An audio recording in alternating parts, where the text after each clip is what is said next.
Hello everybody, this is Jason from Soccer Practice Sessions. I hope everybody is staying safe and being sensible. At a time like this is a time for teamwork, and let's hope they can quickly get a vaccine, or with everybody's input and help we can slow down the virus. So I just want to put on a little piece here about planning a practice session. Today's session is going to be on U9, U10. Over at FC Portland, we want our players and our coaches to have these attributes. These are the DNA of our players and the DNA and the expectations of our coaching staff. So while we're coaching in the club and being around the children, these are the attributes that I want our coaching staff to work on, and these are the players' attributes that we're looking for when we conduct tryouts, or once we've got the players. These are the attributes that we're teaching our players.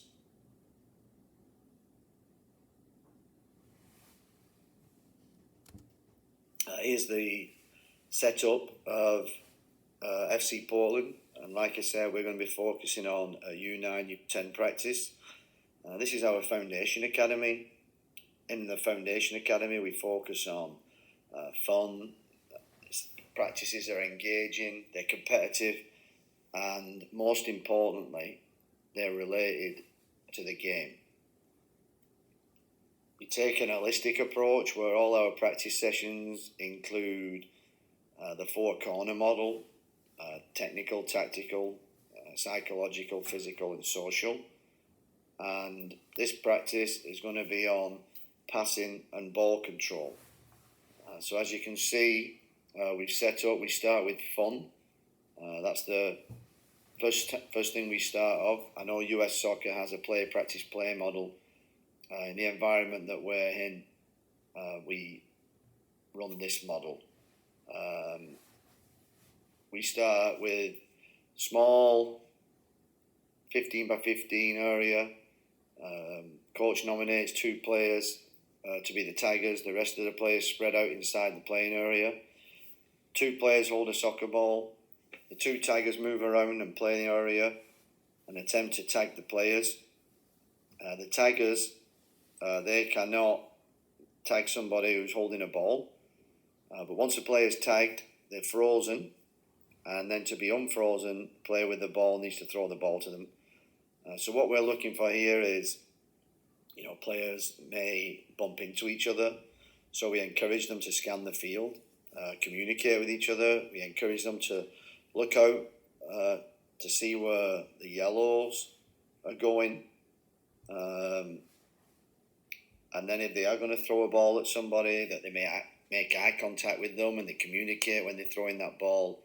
And the kids really enjoy this one.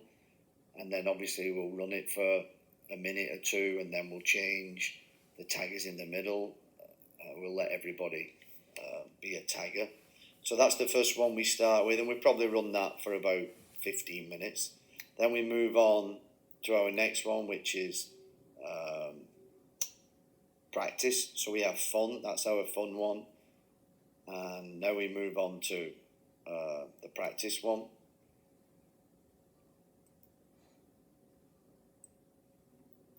And then this next one, it's working on technique of passing and ball control. We start with a large circle and a small circle inside. We call this the magic circle. Players on the outside have a soccer ball. Once they perform the exercise, they must go back into the little tiny circle in the middle and then come out and perform the exercise again. The first one, we get the players to control the ball with the inside of the foot and pass it back, and then move through the mini circle again and come out. So we're teaching the passing attributes of accuracy and weight, and then the control. We encourage the kids to have their heel down and their toe up, and we then move on to different kinds of passing. So control the ball with one foot, play it across your body, and pass with the other one. And then we go to one touch. We can do that. We don't do headers at this age. You could put some more in there if you want. You could put side volleys, or you could get the kids on the outside to take throw-ins. So then you're teaching a proper throw-in, and then the child's trying to control the ball that's coming out of the air. So sometimes we'll put that kind of stuff in depending on the group.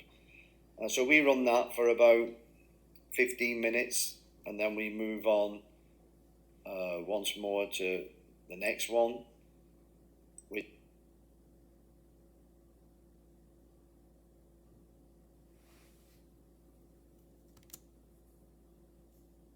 is, it's going to be like a rondo, but I find with the younger ages in our club, doing a rondo just by throwing a ball in there in a 5v2, the kids, I think they find it a little bit boring, the kids that we're coaching at the moment. So we start the rondo with the blue players all have a ball, and the yellow players in the middle, they've got to kick the ball out.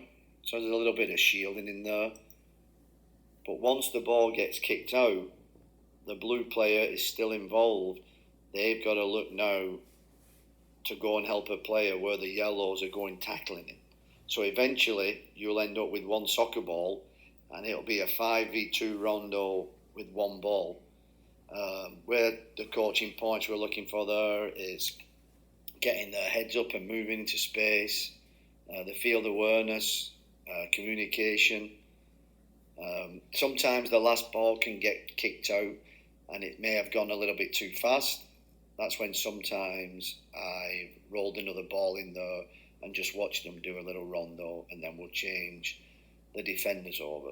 We'll run that for 15 to 20 minutes, and then we'll move on to our conditioned game.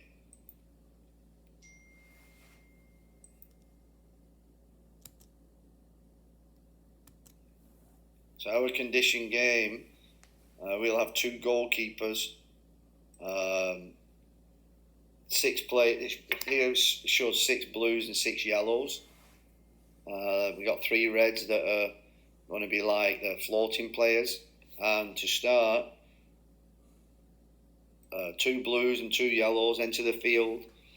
The red player also enters the field, and the coach passes the ball to the red player, and then they will open up their body and they'll play a one-touch pass to a team. So here they played it to blue, and then they'll play 3 against 2 against the yellow team. If the yellow team win the ball, the floating player then joins the yellows until a goal is scored or the ball is out of bounds. And then we just keep rotating that. Here the red player plays it to yellow, and now they go on the 3v2 against the blues. This is pretty hectic, and it's go, go, go, go, go. So the kids love it, and we're teaching the passing and the ball control now in this conditioned game. And then after this conditioned game, we then just go into a small-sided game of 4v4, and we've told the children what the practice session is going to be. So in that small-sided game, the coaching staff are looking at signs of learning and improvement, and seeing if the players are executing any of the things that they've just done in the 4 previous activities. If we see that, we step in and we praise it. And there is only very, very minimal coaching in this 4v4, but we will step in a couple of times if the children need help, or if there's praise from what they've done in the previous practices.